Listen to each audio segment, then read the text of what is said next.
On any given Sunday, a team can show up, and that's exactly what the Houston Texans did yesterday. And finally, after 3 quarters of uncharacteristic Cowboys football, Dallas found a way to win. The unexpected nail-biter ending in favor of America's team, 27-23 the final at AT&T Stadium. I'm Haley Sutton, and this is Cowboys Flashback. The man of the match for the offense, none other than Ezekiel Elliott, who capped off a 15-carry, 62-yard performance with a game-winning touchdown in the final minute of the game. It wasn't easy, but his guys found a way to get it done. Talking about resilience, man. Just the way they got down there, defense get that big goal line stop, and then us taking it 98 yards, man, it just shows what this team is about. I mean, there was a lot of big plays that happened in between all that, and you know, I'm glad to be on this team. You know what? It goes on show that any given Sunday, anything can happen in this league. Can you talk about the way Houston played and how you guys are normally dominant, but they put up a big fight? You know, every week's gonna be tough, man, and I think maybe we probably got a little. You guys got used to seeing us blow guys out, but I mean, it's still the NFL. You're not gonna blow people out every week, and most games come down to one score, and you know, we just did what we need to do towards the end of the game to pull this one out. Congratulations. Thank you. You say it comes down to one score. It also comes down to those final 51 seconds where it went from resilience to dominance. Tell us what was going through your head at that point. I mean, I knew we were gonna go down there and score. I mean, Dak leading us, Dak taking charge of us in that 2-minute drive. I mean, there's not a quarterback I'd rather have in there on those game-winning drives. He just seems so poised, doesn't blink an eye. You know, he's ready to go, and I mean, he made all the plays we needed to get down there. That fourth quarter score marked his 6th consecutive game with a touchdown, the longest streak in his career. Zeke now has the 3rd most overall touchdowns in franchise history, passing Bob Hayes with 77. His teammate Tony Pollard once again flashed his versatility, finding the end zone twice in the win, one through the air and one on the ground. That's the first time in his career he's done both in the same game. 127 total rushing yards for the Cowboys yesterday to go along with 284 passing yards from Dak Prescott. But he'll be the first to tell you this was no perfect game. Coming up next on Cowboys Flashback, we check in with QB1. Dallas Cowboys Flashback, presented by Reliant, is brought to you by AT&T, the official 5G innovation partner of the Dallas Cowboys, and by Reliant, an NRG company.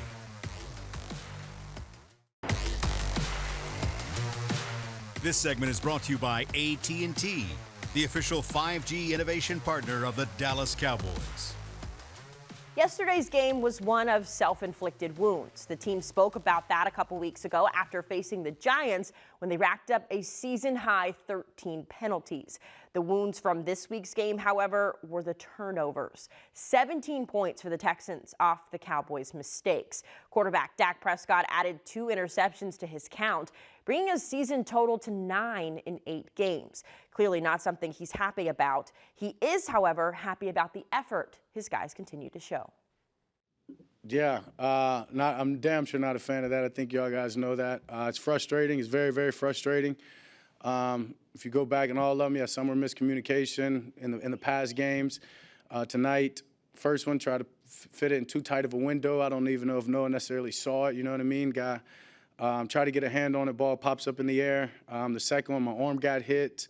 Yeah, unfortunate on some of them, but we've got to find a way. I've got to find a way to take better care of the ball.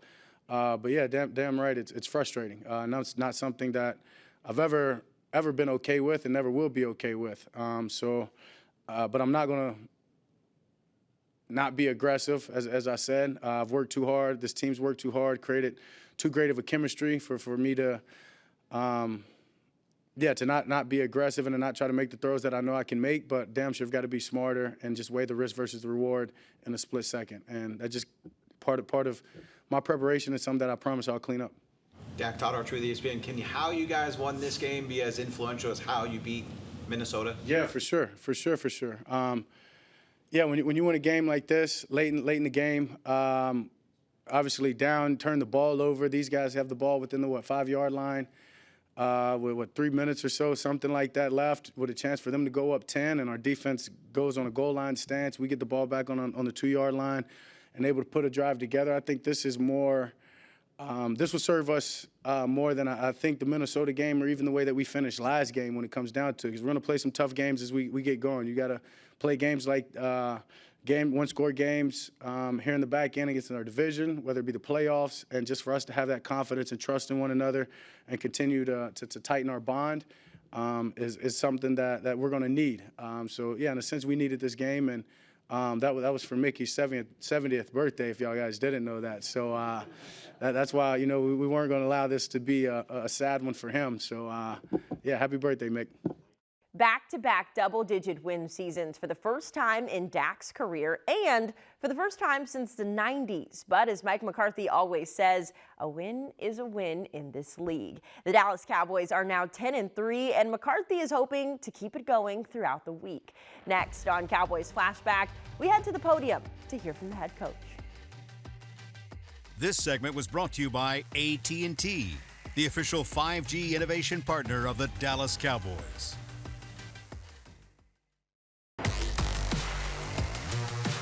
This segment is brought to you by Ashley, the official furniture store of the Dallas Cowboys. Yesterday's win marked head coach Mike McCarthy's 153rd career win, passing Sean Payton for 22nd most in league history. But naturally, it didn't come easy, right? McCarthy was honest from the opening whistle of his post-game press conference after leading his team to a gutsy win. Oh, definitely. I think really it was part of the message. You know, I talked about the finish last week. Obviously, we know what that looked like, but I think today is clearly a fourth quarter finish that will pay dividends, you know, during the course of the season. You know, I'm talking about December, January football. So, I mean, this is why you do 2-minute every day. Just, you know, the composure of, you know, we had a number of guys get injured today. So I don't know if Tad is taking you through that. So, I mean, just a lot going on the sidelines. I thought the communication was excellent. I thought the players that had to stepped up, and guys just kept fighting. Yes, we can sit here and talk about all the things that didn't go right, and I get it. But at the end of the day, you have to go win the game in the fourth quarter, and we did that today with the stops on defense, and obviously the 2-minute drive with the offense. Tim Calshot, Dallas Morning News. Of those things that didn't go right, was there a point in the game where you thought either this team's not ready or this is going to be tougher than it should be or that we thought it was going to be? I just think it's the reality of the National Football League, and that was really part of our message this week is don't take the cheese. And don't take the cheese, a big part of that is the expectations of everybody else, you know, because of the way you played the week before, because of your record versus your record. And that's where you get in trouble, you know. I'm a huge believer in preparation and the path through that and how it takes you into the game. But we've all been there. I've seen preparation that was not so good and then we played great, and I've seen preparation where it was outstanding and didn't play so good. So there's no absolutes there. But the message I'm saying is we had a really good week of preparation. I would measure this week better than last week. So that's that. I just think the thing. You know, we had a couple chances early, and I think when you get into these type of games, if you can make the big plays early, I think the game goes down a different path. But every game has ebb and flow. You know, this is how we coach it, talk it, walk it, and you're always going to have counters. You know, there's always usually 30 big plays in a game. They had 9, we had 8 at halftime. So we were -1 in that area, and to me that was really the tail of the tape. And I just think with the injuries, the way our guys kept battling, and it came down to the situation that we put a tremendous amount of effort into. That's why we talk about resilience, adversity, advancement, all those things. And sorry for a very long answer, but I'm just so disappointed you guys aren't still talking with Jerry. I just can't get it out of my head. But that's what I'll think about that.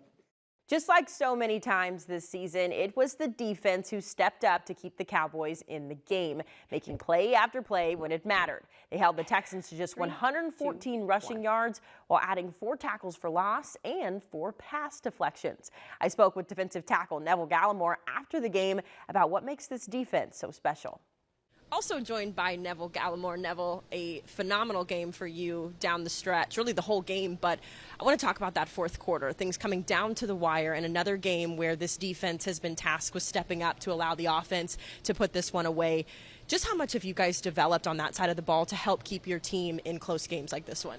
You know, honestly, I feel like it goes back to what we preach every week is just, you know, how can we grow, you know, in a situation like that. And I feel like that situation was one that we were prepared for. You know, it's just making sure that we come together in those crunch moments and just making sure that we locked in.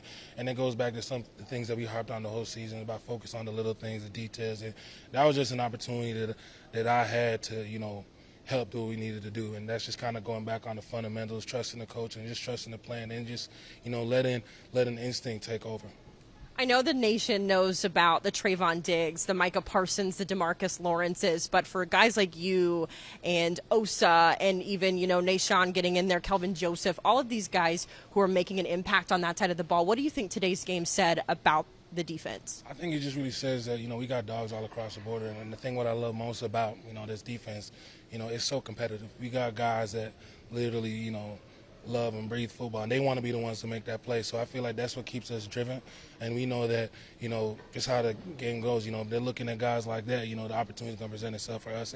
And that just kind of keeps us hungry. And, you know, one thing I love about our group is that, you know, we're just so close and we just want everybody to eat. So I'm sure those guys are happy to see, you know, everyone else, you know, get an opportunity. But that's just a part of it, you know, can you make that play when your name gets called? And, you know, I feel like we got everybody in our group that can do that, and that's what makes us special. Under a minute to go, your offense is on the field.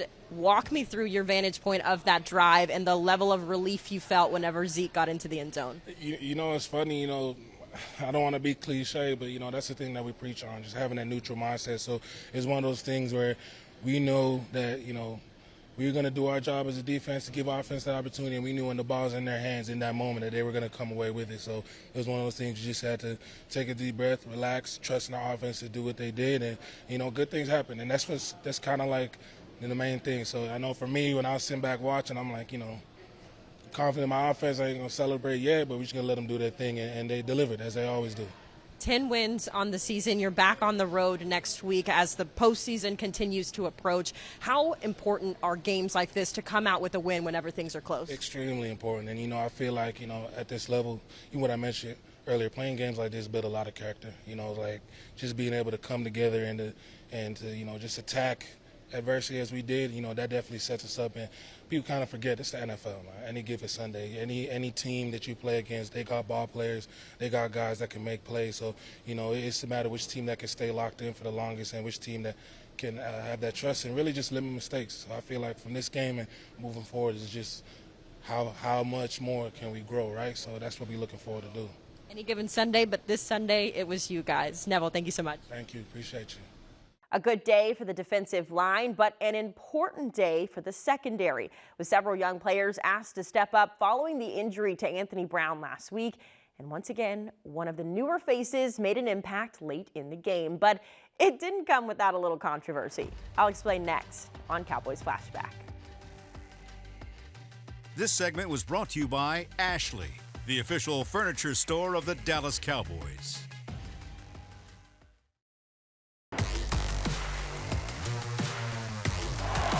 Back to throw, pressure's coming. They flush him out. Standing and looking. Lawrence chases. He throws it into the end zone. And the ball is intercepted by Diggs in the end zone.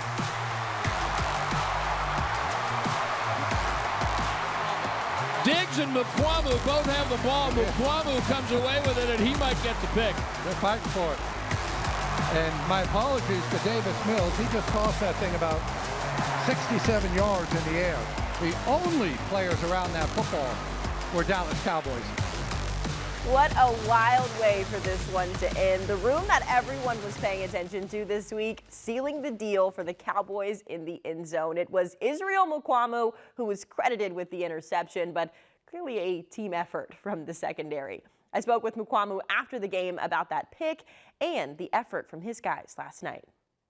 Joined by Israel Mukuamu. Israel, an interesting game down the stretch there, but you tussle with a couple of your teammates to get that game-sealing interception.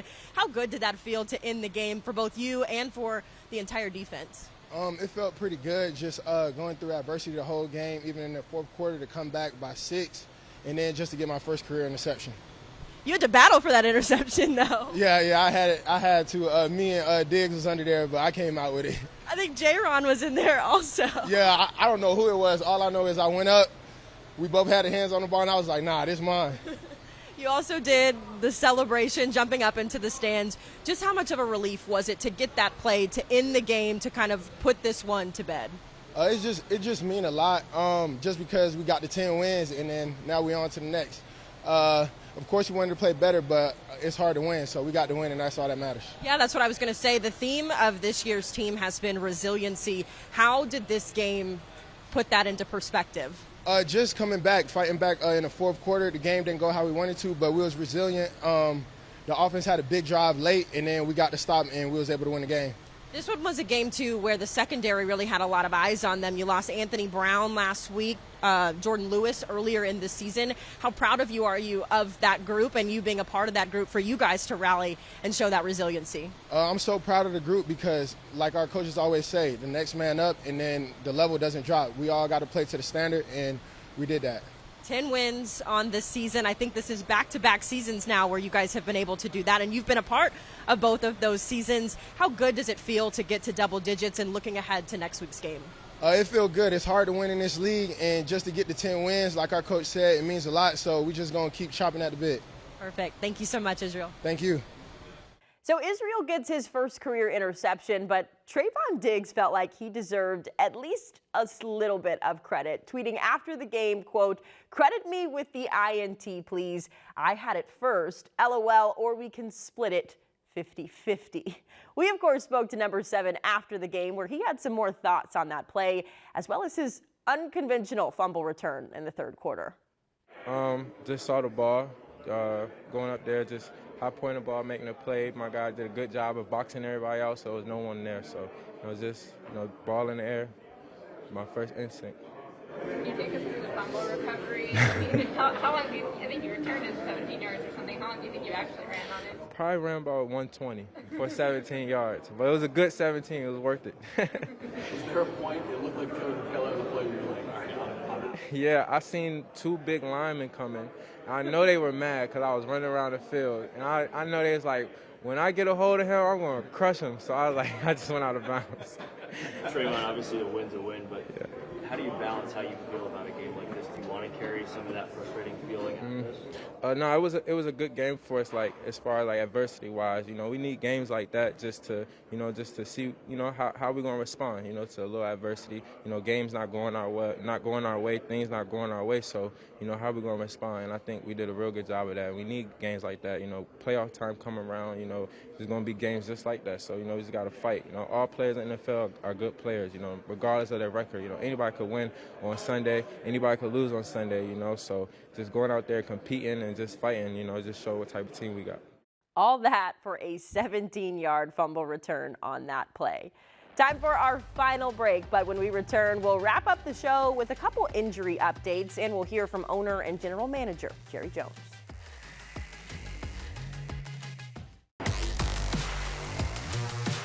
Dallas Cowboys Flashback, presented by Reliant, was brought to you by AT&T, the official 5G innovation partner of the Dallas Cowboys.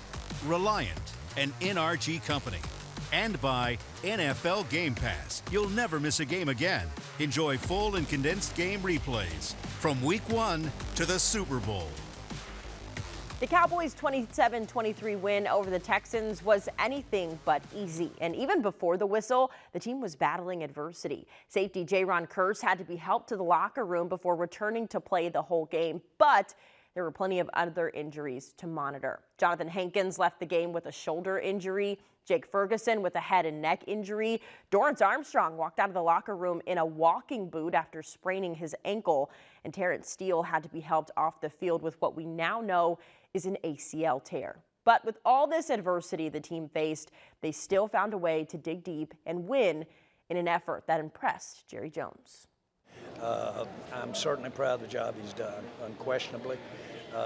Never any more proud than the way we came back in the last seconds out there this afternoon and won this game. And that'll serve us well as we go forward from here. But to your direct question, it is great to win these back-to-back 10 wins, and Coach McCarthy has everything to do with that. And so I'm proud for him, but I'm proud for these players. They deserve to have an ending like that, and they got it. All things to monitor this week. The Dallas Cowboys are back on the road with their sights set on Jacksonville. Stick with us on air and online as we get you ready for that one. But until then, enjoy this Victory Monday, Cowboys Nation. Dallas escaped with a 27-23 win over Houston and moved to 10-3 on the year. That'll do it for Cowboys Flashback. I'm Haley Sutton. Thanks for watching.